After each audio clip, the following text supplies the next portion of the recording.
Tras el éxito rotundo que el anime de Saint Seiya tuvo hacia finales de los años 80 en Japón y principios de los 90 en Latinoamérica, la casa animadora que lo lanzó a la fama no tuvo reparos en producir una gama muy distinta de películas, secuelas, remakes y adaptaciones que continuaron explotando el potencial de la historia creada originalmente por Masami Kurumada, presentando versiones e interpretaciones para muy distintos gustos. Ahora bien, ¿cuál de todas estas historias es la mejor? ¿Acaso hay alguna que supere a la serie original? ¿Y cómo sería el orden de estas si las colocásemos en una lista desde la peor hasta la mejor? Esto es, el top 10 de animes oficiales de Saint Seiya.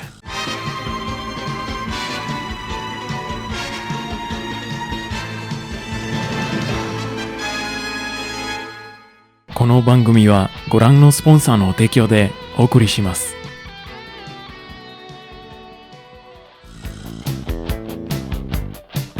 Para nadie es un secreto que la llegada de Knights of the Zodiac en 2019 fue una de las mayores decepciones para los aficionados de Saint Seiya, sea que pertenecieran a los fans de antaño o a los de generaciones más recientes, siendo prácticamente nulas las cosas que se pueden resaltar de manera positiva acerca de esta serie. Y es que cuando tus puntos más fuertes son los gráficos y la buena calidad de tus dibujos, lo cual era lo mínimo que podían hacer dada la tecnología que se utilizó, no puedes esperar tener éxito, y más si se toma en cuenta que se trata de un remake, por lo que hacer bonitos dibujos de personajes que ya son conocidos no es suficiente para obtener una buena calificación. Si a esto además le sumamos un nulo dramatismo, escasas y nefastas peleas, epicidad que brilla por su ausencia, así como un soundtrack prácticamente inexistente, da como resultado que esta adaptación de Toei Animation en colaboración con Netflix sea reconocida como el patito feo de la familia saintseyera. Otro detalle que no se puede dejar de mencionar y que sin duda aporta mucho para que esta versión se coloque en el escalón más bajo es que originalmente fue anunciada como una historia que sería fiel al manga, lo que a muchos nos hizo creer que, aún con un diseño diferente, podríamos ver por primera vez la verdadera historia de Saint Seiya en animación. Sin embargo, enorme fue la decepción cuando el producto final, si bien incluyó algunas escenas del manga que el anime clásico descartó, lo cierto es que creó una historia totalmente distinta, con un argumento lamentable y un desarrollo del mismo sumamente deplorable, por lo que no queda la menor duda que Knights of the Zodiac es, definitivamente, la peor adaptación de la historia de Kurumada hasta el momento, obteniendo una calificación de 4/10, lo cual es quizás ser demasiado bondadoso, pero se la otorgo solo por lo ya mencionado antes relacionado con el tipo de animación, a lo cual le podríamos añadir el opening y el ending que, siendo objetivos, no sonaban tan mal.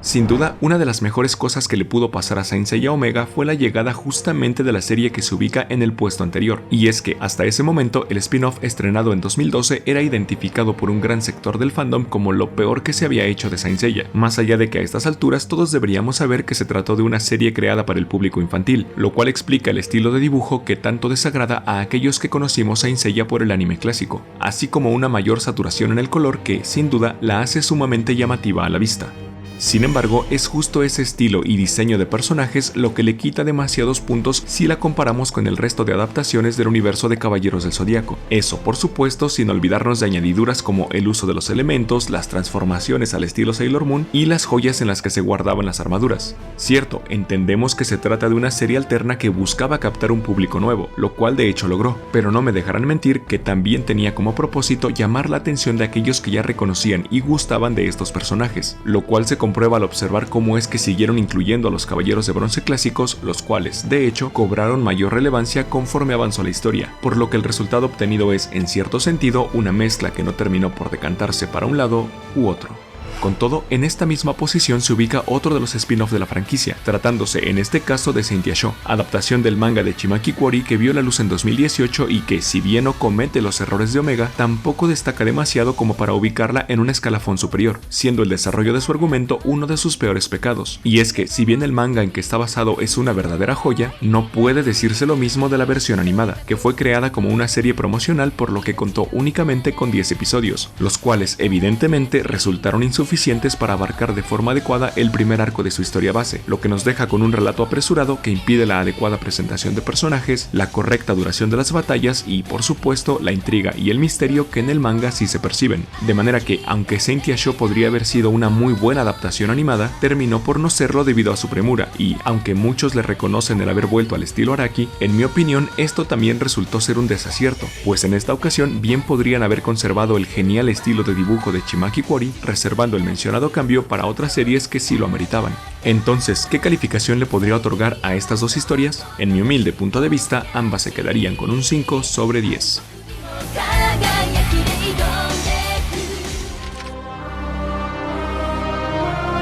Estrenadas en 2014 y 2015 respectivamente, La leyenda del santuario y Alma de Oro son dos adaptaciones animadas que, aunque distintas en formato y calidad, son muy similares en cuanto a la apreciación final por parte del público, y esa es la razón por la que se ubican juntas en esta posición, y es que en el caso de ambas presentan una vez más el problema recurrente que aparece en los remake, spin-off y readaptaciones de la obra de Kurumada, un argumento e historias que no terminan por asentarse como las más adecuadas, y curiosamente ambas recurriendo también a la vieja confiable de Saint Seiya, los Caballeros Dorados. En el caso de la primera, tiene como objetivo mostrarnos la épica batalla a través de los 12 templos del santuario, pero comete el agravio de intentar hacerlo en solo 1 hora y media, lo cual evidentemente no es tiempo suficiente para mostrar un combate de tal magnitud de la manera que este lo requiere y merece, ya que si lo comparamos con el anime clásico, este necesitó 32 episodios para desarrollar la pelea, lo que es igual a casi 11 horas de tiempo real desde que los Caballeros de Bronce llegan al templo de Aries hasta la culminación de la pelea con el suicidio de Saga, lo cual deja en claro que elegir esta parte de la historia para convertirlo en una película quizá no fue lo más adecuado.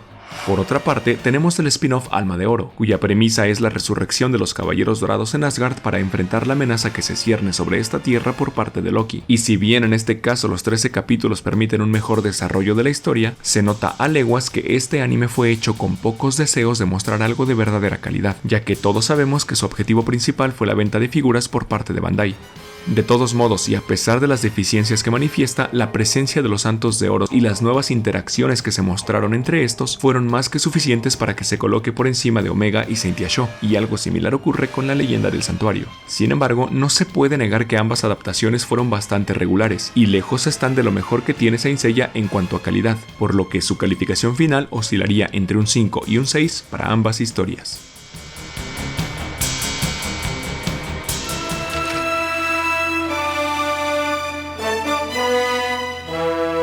En la séptima posición de este conteo se ubica la cuarta película que se derivó del anime original, la cual fue estrenada en Japón en marzo de 1989 y que para esta ocasión ponía a los Caballeros de Bronce en una batalla que, si me lo preguntan, me parece totalmente fuera de lugar y más que innecesaria, lo que deja entrever que Toei Animation se estaba quedando sin ideas por aquel entonces. De hecho, no solo la historia, sino también los detalles técnicos y aspectos visuales de esta cinta muestran un descenso en cuanto a calidad se refiere en comparación con películas anteriores de la franquicia, por lo que resulta inevitable colocarla por debajo de estas últimas. Para el caso de esta entrega, son su estilo de dibujo y banda sonora lo que más destaca, lo cual no debe sorprendernos si tomamos en cuenta que la animación estuvo a cargo de Michi Himeno y la música vino de la mano de Seiji Yokoyama, que son en sí mismos garantía de un buen producto. Sin embargo, el hecho de mostrar un argumento tan simple, así como recurrir a un desarrollo de la historia y mecánicas que ya se habían visto en cintas anteriores, la vuelven un tanto repetitiva y la colocan en un estatus poco destacado en la memoria de los aficionados, por lo que, aun y que se trate de uno de los clásicos de antaño, no parece merecer una calificación por encima del 6 sobre 10.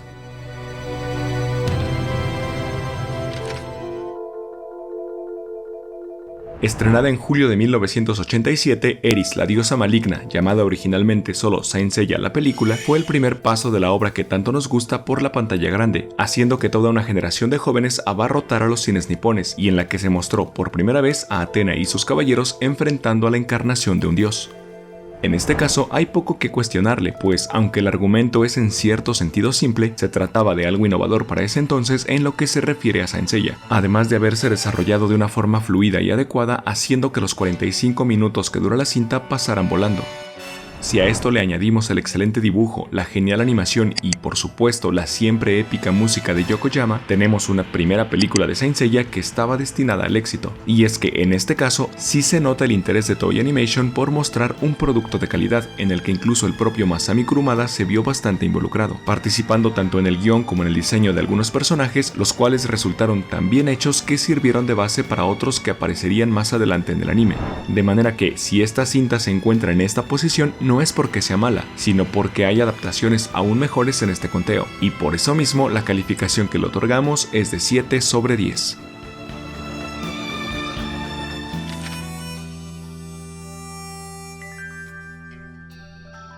Entrando en la parte alta de este recuento, nos encontramos una vez más con un empate, que en este caso está conformado por otras dos de las cintas de Saint Seiya, la ardiente batalla de los dioses y el Tenkaigen. En este punto es probable que te estés preguntando cómo es posible que estas películas compartan posición siendo que a simple vista la obertura del cielo presenta una mayor calidad. Sin embargo, el aspecto visual no es lo único que estoy tomando en cuenta al hacer este análisis, y es por ello que ambas historias se colocan en la misma línea. Para el caso de la Batalla de los Dioses, se trata de la segunda cinta de Saint Seiya y que, al igual que su predecesora, tuvo una duración de 45 minutos. Aún así, aquí la historia es un poco más compleja que la mostrada en la película de Eris, pues no solo se introducen nuevos personajes y lugares, sino que incluye una serie de misterios que se van resolviendo conforme avanza la historia, y, aunque las batallas son algo cortas, lo cual es de esperarse pues todo se muestra en menos de una hora, son totalmente disfrutables, siendo acompañadas por una muy buena animación y, por supuesto, una banda sonora que incluyó nuevas pistas que pasaron a formar parte del repertorio clásico de la franquicia.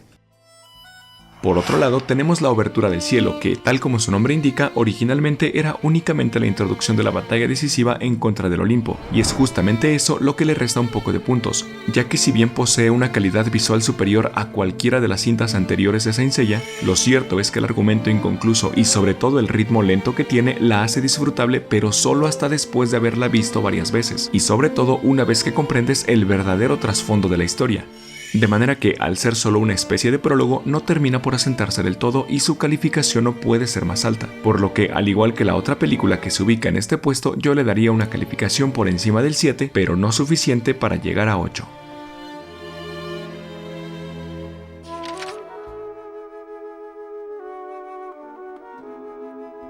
Antes de que me digan que estoy mal por separar la saga de Hades del resto del anime clásico, cabe señalar que la razón de hacerlo es más que válida, ya que en la práctica se trata de un anime secuela del original, de manera semejante a lo que es Dragon Ball Z para el Dragon Ball clásico. Si quieren comprobarlo, solo tienen que acudir a alguna fuente confiable y verán cómo hasta el listado de capítulos está separado. Aclarado lo anterior, cabe señalar que la saga de Hades lamentablemente se queda en la cuarta posición debido a los bajones de calidad que tuvo en su segunda mitad y que se vieron aún más evidenciados en el arco de los Campos Elíseos. Entonces, tenemos una historia que arranca con un nivel de gráficos impresionante, una calidad de dibujo extraordinaria y un nivel de tensión excelente, manteniéndose de esta manera durante sus primeros 13 episodios, y que de haber terminado ahí, bien podría estar peleando el primer puesto de este top. Sin embargo, no puede decirse lo mismo del siguiente arco, donde los guerreros de Atena por fin acuden a los dominios del enemigo por excelencia de la diosa y que, por ende, debería ser apoteósico, pero lamentablemente y para decepción de todos, es justo ahí donde Toei Animation comenzó con su maltrato hacia Saint Seiya, pues los malos trazos, los capítulos hechos a prisa, la animación nula, el soundtrack mal utilizado, así como muchos otros errores estuvieron a la orden del día, lo que hizo que la impresión general que se tenía de la saga final bajase de manera drástica. La historia era buena, más allá de que el manga también tuvo una conclusión apresurada. Sin embargo, lo que se hizo con la animación que le ponía broche final a la épica historia de los Santos de Atena fue realmente desastroso, tanto que en su momento incluso hubo peticiones para rehacer de nuevo la segunda mitad de esta saga, retomando el estilo y calidad que se implementó en la primera. Tristemente, esas voces nunca fueron escuchadas y hasta el momento tenemos que seguir viviendo con esa frustración. Aún así, el alto nivel exhibido en la primera parte le da suficiente crédito para quedarse justo por debajo del podio, obteniendo una calificación muy cercana al 8 sobre 10.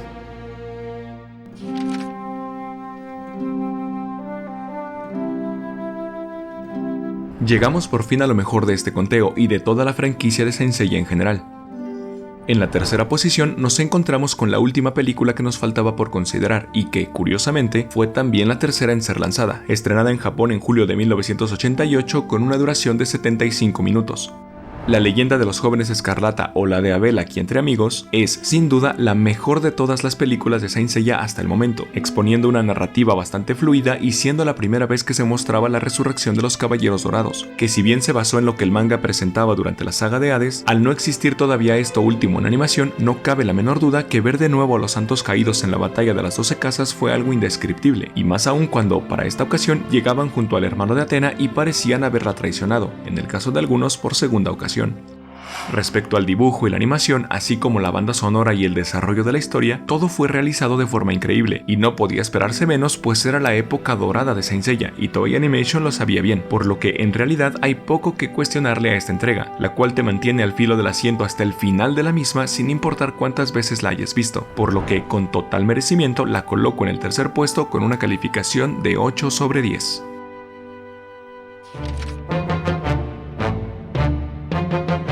Y es aquí donde llegamos a la parte difícil. Primero porque sé que muchos no estarán conformes, aunque ya verán por qué es que las posiciones quedaron de este modo. Y por otra parte porque realmente la diferencia entre el segundo y el primer puesto es muy mínima, ya que, al menos en mi análisis, obtuvieron puntajes muy similares. Saint Seiya The Lost Canvas es la adaptación del manga de Shiori Teshirogi que vio la luz en junio de 2009, contando hasta el momento de su cancelación con tan solo 26 episodios. Sin embargo, a pesar de su breve duración, fue capaz de instaurarse en el corazón de la comunidad Saint Seiyera como uno de los mejores animes de la franquicia, sobre todo por el brillo que se le dio a los Caballeros Dorados, a quienes, en opinión de muchos, por fin se les hizo justicia otorgándoles el protagonismo que merecen dentro del ejército de Atena. Con todo, la presencia de los caballeros de más alto rango no fue lo único que le hizo merecedor de las palmas, ya que a la vez exhibió una animación bastante correcta, batallas espectaculares, diálogos sumamente buenos e incluso un nivel de drama respetable. Tristemente, debido a circunstancias ajenas a la propia historia, la serie fue cancelada apenas con 2 temporadas, por lo que si bien el manga en que se basa compite fuertemente con el manga original, e incluso me atrevo a decir que lo supera en algunas cosas, en el caso del anime no puede ser así, ya que 26 capítulos con sus errores y aciertos no alcanzan para estar por encima de otra serie que igualmente tiene cosas muy destacadas, pero con la diferencia de extenderse por más de 100 episodios. Probablemente si en algún momento el anime de Lost Canvas se llegase a concluir, el resultado podría ser otro, pero por el momento el spin-off que nos cuenta una versión alterna de la anterior Guerra Santa contra Hades se queda en la segunda posición.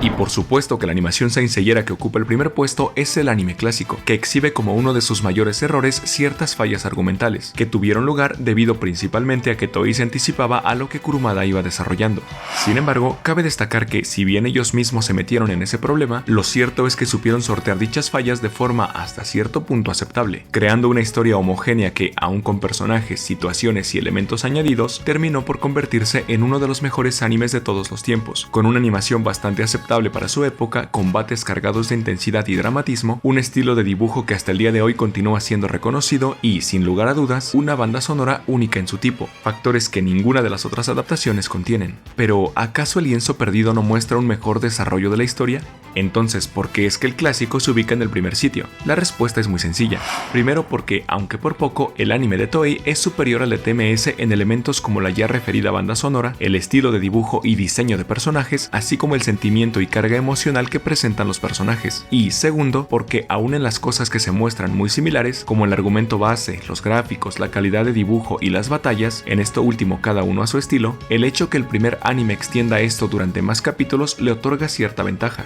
Aunado a esto, lo que considero que le da un plus imposible de superar es que todas las demás historias incluidas en este recuento llegaron a existir únicamente gracias al anime original, ya que de no haber existido tal, sus secuelas oficiales, películas, spin-off y remakes simplemente no tendrían razón de ser. Dicho de otro modo, todo el universo animado de Saint Seiya no estaría presente de no haber sido por el anime clásico, por lo que se puede decir que este es como el padre de todos los demás, lo cual sin duda le concede el extra que no posee ningún otro. Pero como dije, esta es solo mi opinión. ¿Ustedes están de acuerdo con el orden de este listado? Si tuvieran que hacer algún cambio, ¿cuál sería y por qué? Dejen sus opiniones en la caja de comentarios. Y sin nada más que decir, me despido como siempre dejándoles un gran saludo. Yo soy su amigo Cal y nos vemos la próxima aquí en Star Hill,